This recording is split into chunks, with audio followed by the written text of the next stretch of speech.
They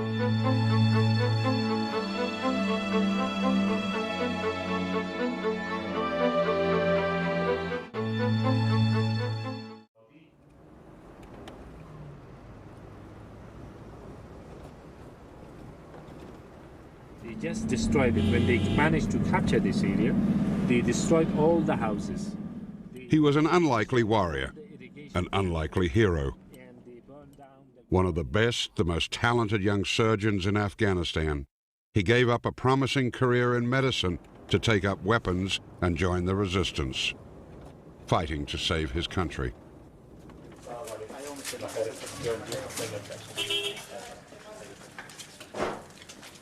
This is the house which I was born in it, but it was Taliban used it in the later stages as depot of ammunition. Born and raised in the upper middle class of Kabul and Kandahar, the son of a respected Justice Department official, Abdullah was the fifth of 9 children.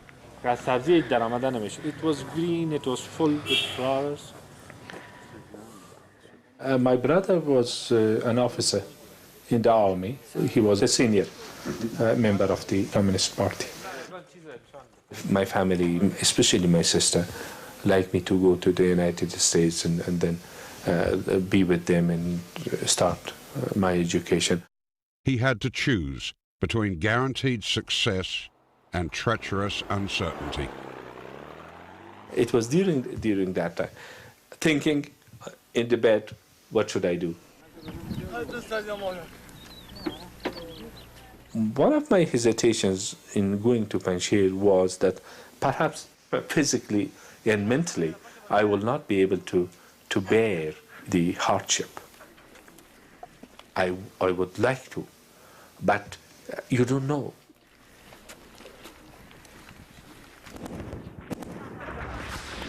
In fact, warfare would become his life, first against the Soviet Union and helping defeat communism, then against Al-Qaeda and the Taliban. When I look back, being involved in 2 major events, the last event in the Cold War, and the first worldwide campaign against terrorism, not as a witness, but somebody in it. That gives you a sense of satisfaction to say. In a series of exclusive interviews in Afghanistan, the man known simply as Dr. Abdullah recounted the inside story of his 20-year struggle against some of the great challenges of modern Afghanistan. And for the first time, he would reveal his intimate dealings with the U.S. Central Intelligence Agency, an outfit that had once scorned him when Afghanistan fell off the radar screen and he tried to warn of the dangers. In the absence of any diplomatic presence of the U.S. in Afghanistan, in the absence of any major interest in Afghanistan, we used to try to make our case, but we knew that it was a very remote case, unless some hard evidence comes up somewhere. Of course, the September 11th events were what caused the alarm. By the American invasion of Afghanistan in 2001, Abdullah was long used to fighting impossible odds. It all began with a David and Goliath story, the fledgling resistance, the Mujahideen, against the Soviet invasion of Afghanistan in 1979. It coincided with Poland, what was happening in Warsaw, in Gdansk, in Lech Walesa, in those movements. We were thinking that this might be good if you manage to continue to get the whole university striking and demonstrating. Perhaps the Soviets would leave. As simple as this. One day, I took a bus. It would pass by in front of the Ministry of Interiors. As we passed by, I saw the lists on the wall. Later on, I learned that this was the list of over 12,000 people executed. My brother-in-law, he was a senior army officer, but he was arrested after the coup d'etat by the communists. The commander of the prison, Sayyid Abdullah, was an infamous person, which everybody had known him for torturing the prisoners and taking them and executing them. When the Soviet army invaded in 1979, he began a double life. In hazy, smoke-filled tea houses, Abdullah and his friends conspired against the system. It was during that time that I started feeling that life was changing for the people of Afghanistan in a big sense. For the first time, hearing that students from the dormitory was arrested last night, we don't know where did they go. Nobody knew what happened to them. Outside Kabul, the Soviet Union began a brutal war against the nation, killing more than 1 million people. In the mountains and valleys of the countryside, a resistance had sprung up. Starting out with antique British rifles, they faced helicopter gunships and the full might of the Red Army.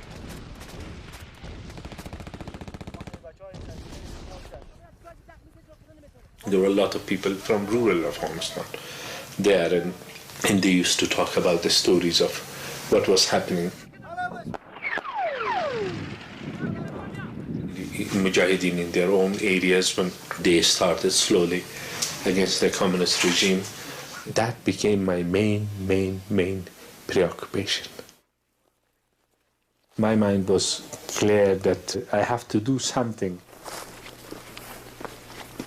But his new life was brutal hardship. Hope was scarce.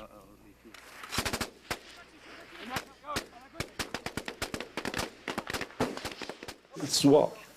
Whatever is the cause, whatever is the nature of it, it's a war. It comes with horror, violence, and all that. It was never easy.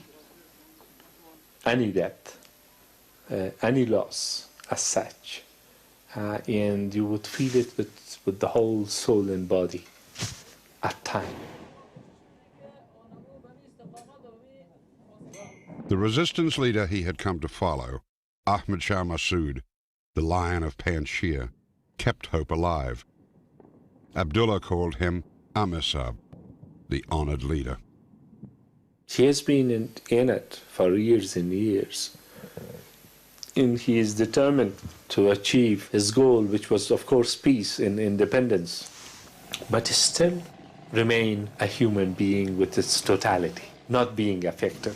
But that's something which I should say that a gift in somebody.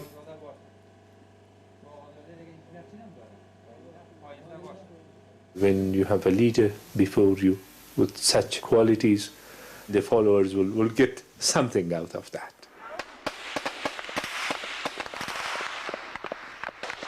War continued to rage in Afghanistan. The Soviet Union was defeated in 1989, but its communist puppet regime hung on for another 3 years. In 1992, a civil war then erupted until a new force, the Taliban, emerged and captured Kabul in 1996. And still Abdullah and Massoud tried to warn the West. These groups are there, and these are our enemies, these are your enemies. How come that you can ignore this fact and you can be indifferent to this? But no one listened, not even senior American officials who came specifically to see Massoud and Abdullah. As somebody in this part of the world, far away from the center of decision-making in this new world order, we knew here that Osama bin Laden in the situation in Afghanistan will damage the situation in the United States. Of course, our first and prime concern was our own situation, Afghanistan and the whole thing. But at the same time, we knew that it was such a potential threat to the United States. We could see this, but with all the resources, all the agencies and diplomatic presence and technology, high tech, this was unseen. Perhaps I know some parts of the answer, but still I cannot digest it. And visiting CIA agents offered no more, in Abdullah's opinion, making little more than excuses. Whenever Commander Massoud used to meet with people of the agency, its first and last questions would be U.S. policy on Afghanistan. And their honest answer would be that we are not policymakers. We are providing intelligence and information, and it will help. But it's not the whole policy. The whole policy is much broader than that. The warnings that went unheeded began to come true, culminating 48 hours before 9/11, 2001. On that day, al-Qaeda agents posing as journalists assassinated Massoud. When we come back, Massoud's death was only the beginning of dramatic new challenges for Dr. Abdullah.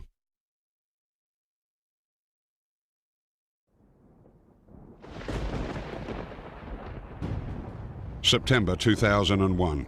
The Afghan resistance leader Ahmad Shah Massoud was assassinated, and his right-hand man, Dr. Abdullah, knew the killer's motives.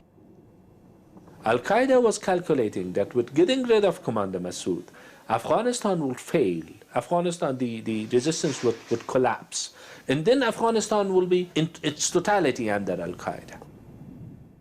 Afghanistan would have been 100 times worse than Iraq. 100 times worse than Iraq, had it not been for that foundation. To give time to regroup and try to plan ahead, Massoud's loyalists first tried to keep their leader's death a secret. There were suggestions that we should keep the news of Amir Sahib's death secret for another month in order to maintain the morale and in order to be able to defend. My point was that no, we should start giving this news to different people at different circles and different levels, slowly, so the people will be able to absorb it. 2 days later, 9/11 would change much and offer opportunity. Soon after the second plane, I realized that Al-Qaeda might be the suspect. Based on that, the United States will react. As long as there is this suspicion, there is this feeling or belief that Al-Qaeda is behind that, Taliban will be under sort of psychological pressure. We should try to stand up, because I knew that without Commander Massoud it was difficult to sustain the resistance. His method: make use of the world news media that was quickly gathering in his territory, the north of Afghanistan. In days, he launched a global media campaign from New York to Sydney, from London to Tokyo. With charm, intelligence, and conviction, he became a constant presence on television screens around the world. He became the face of allies for the West in Afghanistan. After September 11th, any reaction by the United States would have been in Afghanistan. A vast country with rugged terrain and without any friendly force on the ground. The people were against Al-Qaeda and Taliban, but they were hostages to Taliban and Al-Qaeda. So we used to say that this is not just our enemy, it is humanity's enemy, but nobody would believe it. But now you have the proof. His plan worked. The most influential members of his television audience included officials of the CIA. For the first time, they truly listened and took note. Within days of 9/11, a small group of CIA personnel, led by an operative named Gary, arrived in Afghanistan and set up headquarters in the Panjshir Valley. But they had plans of their own. Yes, now we have come to work together with Afghans against the common enemy, and Gary mentioned about old times and the fact that Afghanistan was left behind and there was disengagement from Afghanistan, which might have led to what happened afterwards. But this is a new partnership, new friendship, and a lasting friendship, and we will be together in this, and so on and so forth. And perhaps those mistakes of the past would be addressed one day, but this is the time to focus on what we have against our enemy. Perhaps there was a thinking there that they will have to fight it throughout Afghanistan, perhaps district to district or province to province.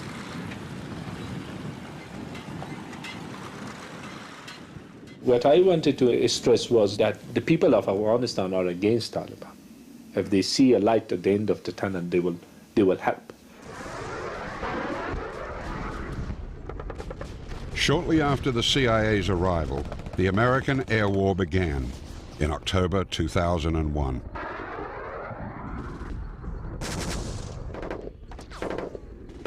A small unit of special operations troops would join the CIA. I don't think that they knew or they had a sense that Taliban would be defeated that quickly. So we had to talk about it. And we had these debates and discussions with those of special forces which were here and those of agency. They were getting their orders from Washington or wherever their main basis was. So they have to pass those messages in the way that they were allowed to, because the broader strategy was worked out there. I got the square building and the rectangle building to the northwest. One of the areas which our intelligence worked with them was on the targets.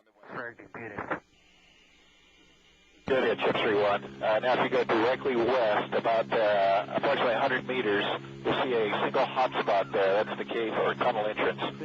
Wow, come down just far. Yeah, direct hits right there. I don't think, as far as human intelligence is concerned, they had any other reliable partner. But the promises made by the CIA were not always kept.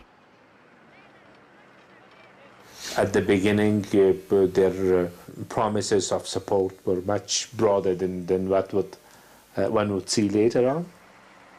And leaders of the agents and their military counterparts often did not seem ready for what unfolded. They were mainly facilitating for the air support and supporting financially, supporting with the intelligence. There was the issue of coordination, which I think they were struggling to get it. That was evident in some cases. I don't think that they had the ability to anticipate what was happening.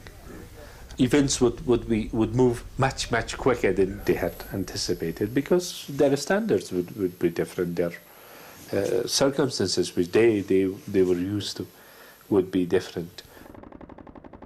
And the troubles had just begun, both great and small. The biggest problem, however, was a breakdown in communication. The unannounced arrival of British troops at Bagram Air Base, then the headquarters for Abdullah's group, nearly caused the entire operation against the Taliban to fall apart, even before it began. To the other leaders of the North, it appeared as if there was a secret deal between us and the Brits to bring their forces without letting them know, which was very wrong. We needed to maintain credibility in order to maintain support from the people.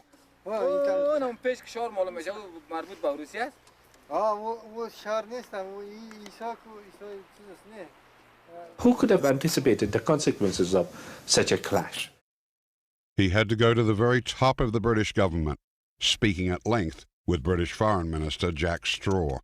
According to him, he said it was a mistake by our defense ministry. That's what he told me.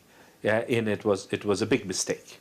And I made it clear to him that what I'm saying is not that you shouldn't have sent these troops. I'm saying that when you do that, when you wanted to do that, you should have let us know. 2 plane load of them had landed. Other 3 were ordered to go back. They were in the sky for a while, but it was around 4 o'clock in the morning here in Kabul that we agreed. So I had a struggle with our own people because of what had happened, this very big inconvenience, more than inconvenience, or embarrassing, that had caused. And everybody would suspect me, perhaps, that I knew about it and I wanted to, which wasn't the case.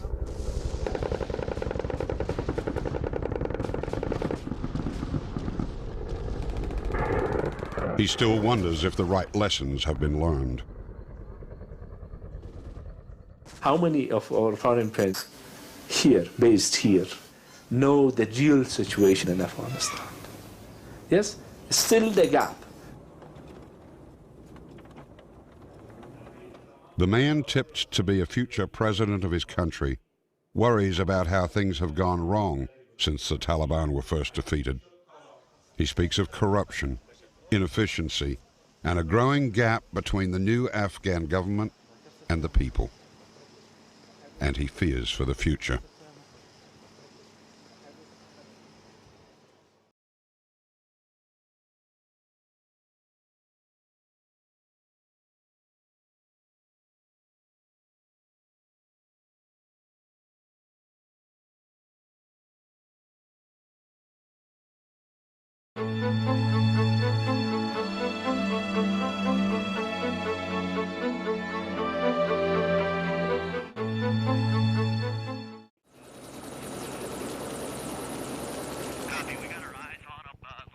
American helicopters take to the skies. As the fighting season returns along the desolate border of Afghanistan and Pakistan. And war continues to rage in one of the most dangerous places on earth. NATO troops are pitted against resurgent Taliban rebels and Al-Qaeda forces. But blood has been shed here and deadly political games have been played since Alexander the Great marched his army across this wilderness 23 centuries ago, since British armies faced annihilation in the 1800s.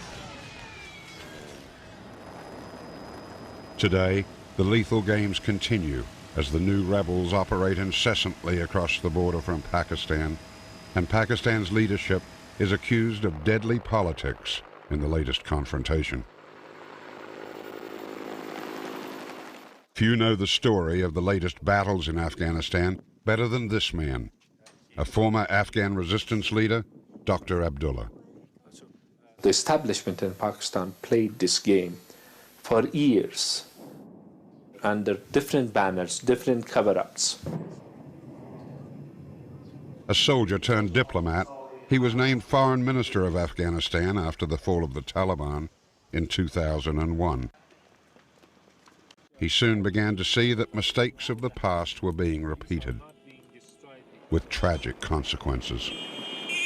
September 11, the result was 7th of July in London. The result was Madrid bombing. The result was every one of these events were one way or another linked to that old policy, to the continuation of the same policy, I think it has been more than enough of a price, what we all have paid. We shouldn't be prepared to get more. And Pakistan continues its old destructive policies, Abdullah says, despite repeated warnings to the West. By the summer of 2005, Afghanistan's new leaders and Pakistan President Pervez Musharraf were talking publicly as allies in the war against the Taliban. But in a series of exclusive interviews, Dr. Abdullah reveals for the first time that what went on behind closed doors between Afghanistan and Pakistan was a very different story. Pakistan is playing it very cleverly, playing a game, not in terms of real interest of this region. Without Pakistan's support for Taliban, 9/11 wouldn't have taken place, couldn't have taken place. There are many factors in why 9/11 happened. There was nobody who was from either Pakistan or, for that matter, from Afghanistan who did 9/11. At his embassy in Washington, D.C., Pakistan's ambassador to the United States is adamant, denying Pakistan supports the Taliban in the ongoing war. Incorrect. Incorrect. Absolutely incorrect. The denial is the basis of their foreign policy. And they deny it. It reminds me of the same echoes of the sounds of the past. By 2005, a new war was raging in Afghanistan. A resurgent Taliban working out of Pakistan launched daily deadly attacks on NATO troops and their Afghan allies.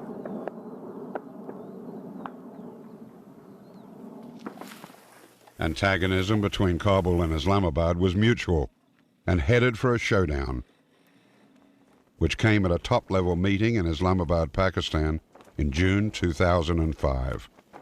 The new Afghan intelligence service, headed by Commander Amrullah Saleh, had captured 3 Pakistani members of al-Qaeda in Kabul. They were charged with plotting the assassination of the American ambassador, Zalmay Khalilzad. The arrests made headlines, but the reaction from President Musharraf remained secret. Dr. Abdullah reveals for the first time that Musharraf demanded the captured Pakistanis back. As we went to the room, it was very, very tense. President Musharraf looked towards the Chief of Intelligence, Amrullah Saleh, asked him that, where are those Pakistanis that you claimed that they had made an attempt against Khalilzad? He said that they are with us. He said that, why are they with you? He said that because we caught them. Abdullah says Musharraf then insisted the Afghans turn the prisoners over to Pakistan. They should be with us, give it to us, and we will investigate. Do you have any proof that they were involved? And Musharraf continued to treat the Afghans like underlings, Abdullah says. It was like a boss asking a subordinate, the boss being very angry. He said that we should have them. But Commander Saleh stood his ground. He said that if my president says, of course, I'll do that. At Musharraf's insistence, Afghan President Karzai capitulated. Abdullah felt privately that Karzai was caving to keep the peace.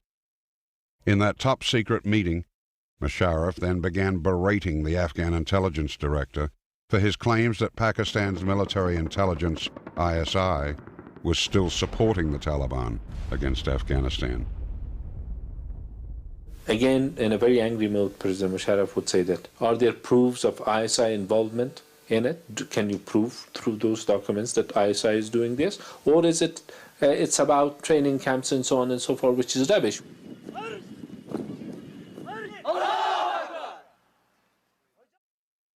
No matter how much the Afghans cooperated, Musharraf was not happy. But nor was Abdullah. And then in one stage I sort of interfered and I told President Musharraf, Mr. President, when we say ISI, it is the ISI that we know. We know from the time that they used to help us in during the Soviet occupation of Afghanistan against the Soviets. So we learned about their capabilities and what sort of an agency it is. Also, we learned about it a little bit more when they turned against us, when they used to help the Taliban. Abdullah says he did not expect the response he got. Yes, he said that we used to support Taliban because they were our friends. I jumped and said that we are also your friends. He said, no, we are not there. We ought to be there. So that was very clear. That was from the mouth of the President of Pakistan saying that you are not. We ought to be there. We are not there. For Abdullah, a feeling of battling greater odds was not new. He'd known that emotion for almost 2 decades. It was then that Abdullah, a medical student from the upper middle class of Kabul and Kandahar, first joined an underground student movement to oppose the communists.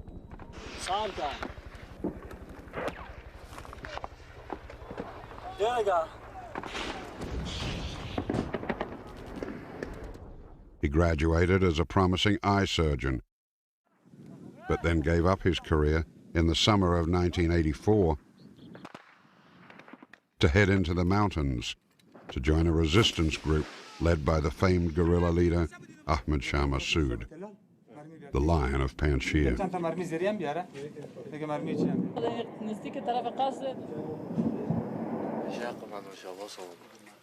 Abdullah went there for 3 months to treat war wounded. But a year later, in 1985, Abdullah knew he was there to stay. At Massoud's request, he turned the clinic over to others and began helping Massoud lead the resistance.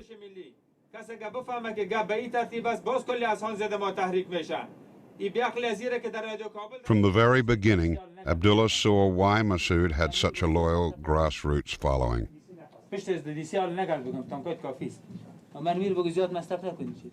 The soldiers knew, the Mujahideen knew, the commanders knew, and there would be times that he would have problems in carrying out all the plans according to the anticipation or expectation, but he would always have a plan, a long-term, short-term, mid-term strategy. Massoud was fiercely independent. This attitude led to confrontation, especially when Pakistan tried to issue him orders. Their strategy was destruction of Afghanistan, while Commander Massoud's strategy was liberation of Afghanistan. So the two didn't match. The two mentality didn't match. One was indigenous from Afghanistan and for Afghanistan. The other one was outsider, of course in convergence of interest with the people of Afghanistan, but at the same time with ambitions much beyond Afghanistan. Even the highly publicized assistance the Mujahideen received from the United States and others often did not get to Massoud and his group, Abdullah reveals. They often had to buy their weapons on the black market. By the spring of 1992, the Soviet Union had withdrawn its troops from Afghanistan. A puppet regime left behind had collapsed, and the resistance led by Massoud had captured the capital, Kabul. It should have been a time to celebrate. It was not. When we come back, why it only continued to get worse.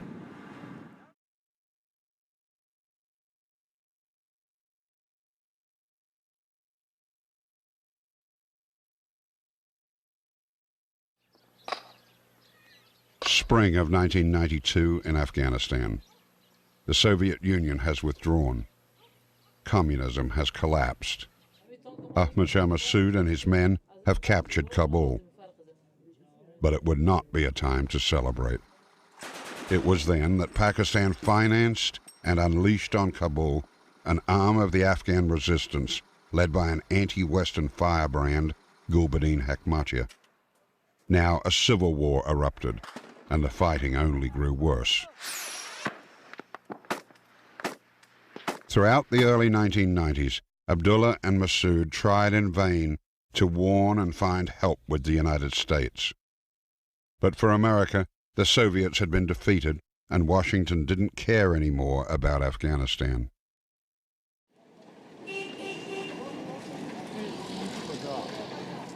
In exclusive interviews, Abdullah reveals details of secret meetings with American officials in Kabul.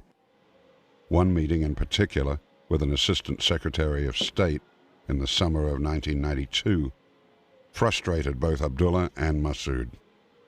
I think we had also lunched together. She said that these are the words. We helped you during jihad. You failed your people in us by fighting against one another. Put in a very angry tone. Abdullah says Masood presented options and continued their warnings.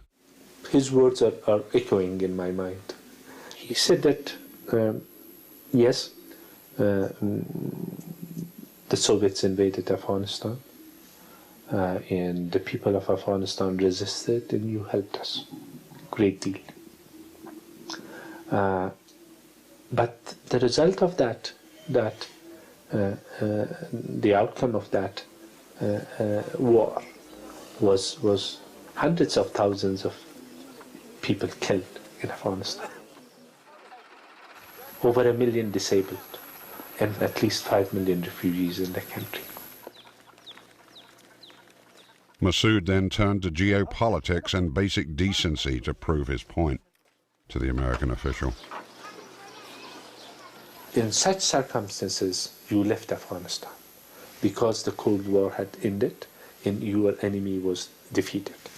And the United States, which was providing us with the stingers, today they are denying us pills, painkillers.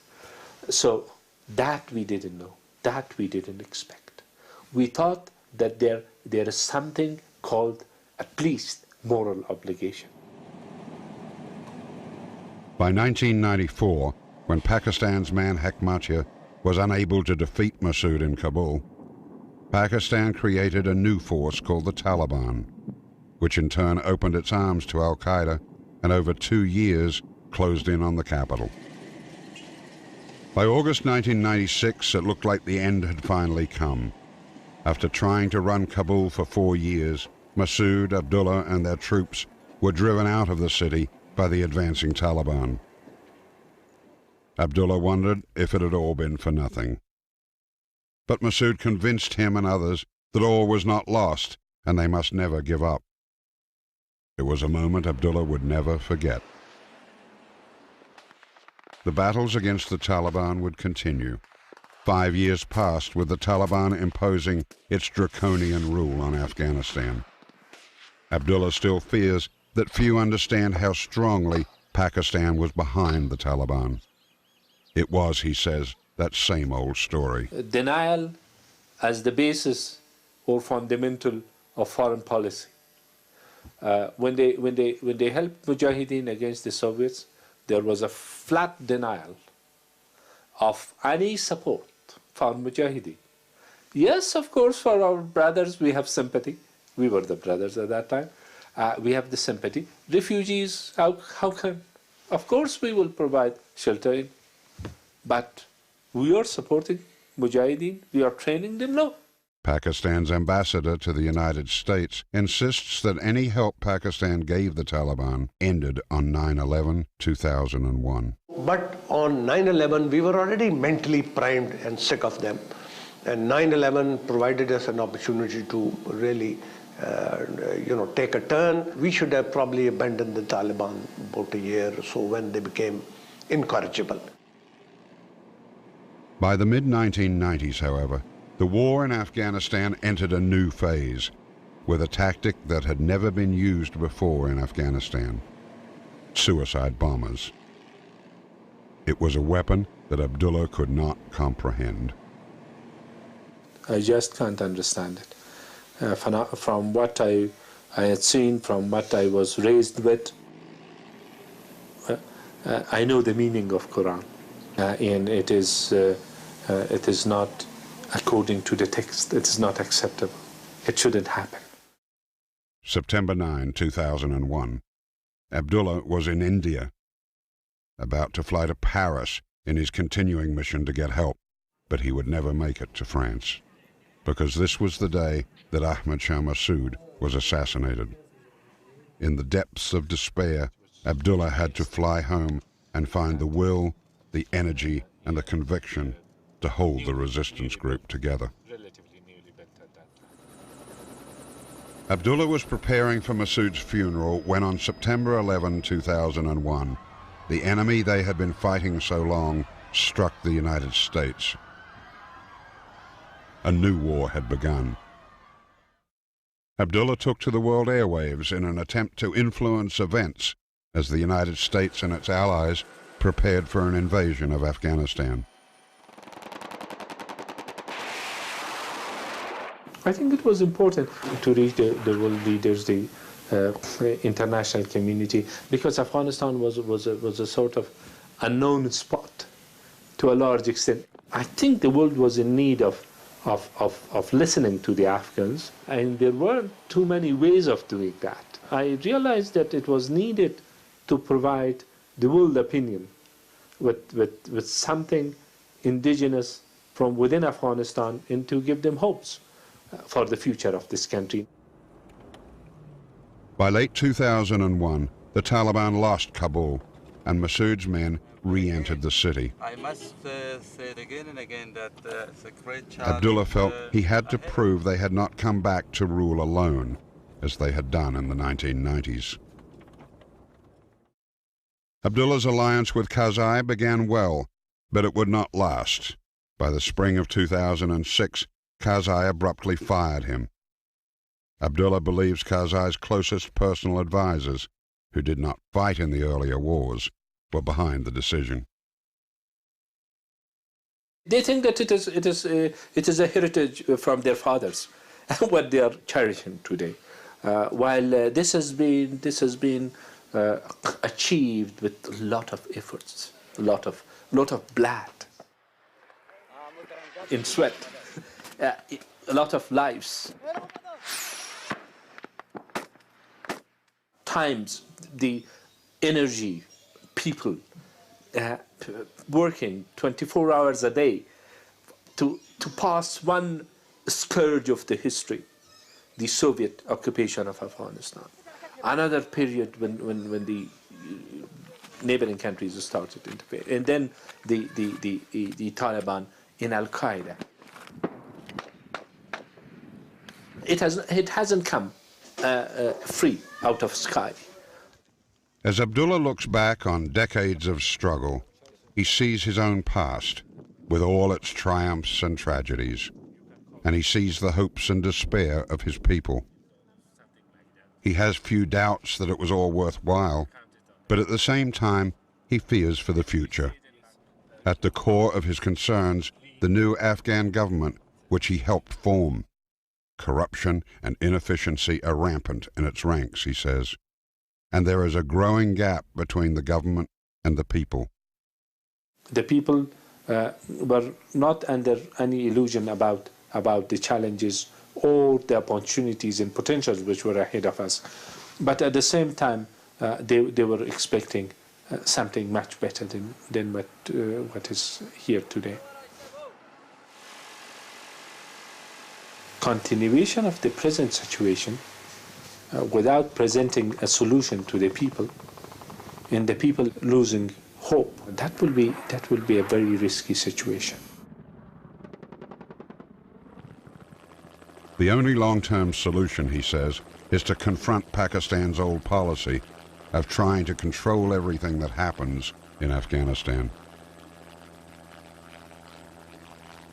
Unless the United States addresses the issue of Pakistan